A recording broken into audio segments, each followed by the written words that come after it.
An eminent scholar, when asked that why preaching other religions and building of churches are not allowed in Saudi Arabia, said, "So the fault lies with those people who do something of their own and leave the people in this misunderstanding as if they are doing it in the name of Islam." So I would say, if you have to find out what Islam says about that, you first of all have to study the Holy Quran. Secondly, you have to see the example of the Holy Prophet of Islam. Let's go to that example. It was the Holy Prophet of Islam who once, it is a historical fact, he welcomed a Christian delegation coming from Najran. There were 70 people in that delegation. They came in order to discuss certain religious matters with the Prophet of Islam. They came to Medina. There was a mosque built by the Prophet, which is known as Prophet's Mosque. They were welcomed into that mosque. They sat face to face with the Holy Prophet of Islam. They discussed the matters with him. And during the meeting, the time for their worship came.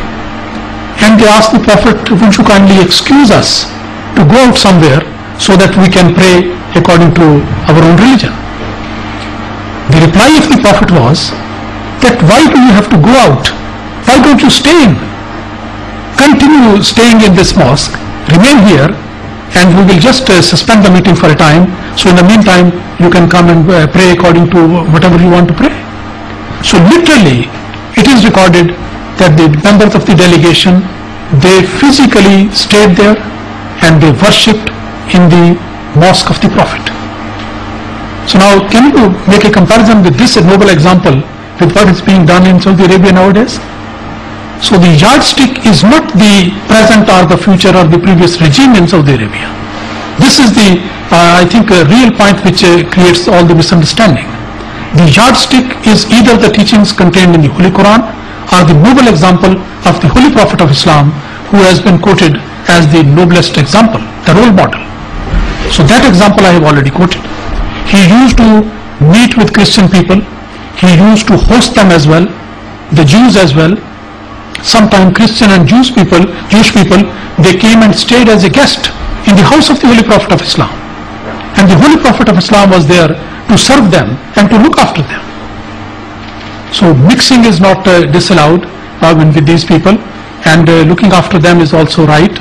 And this example of the mosque which I have quoted, so I think that should clarify that you can raise by all means any objection against the present attitude of the present government in Saudi Arabia.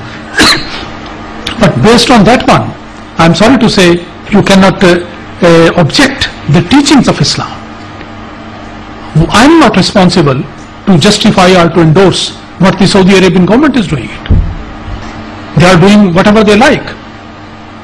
So how can I take this responsibility to defend them? The same is about Pakistan, about other countries.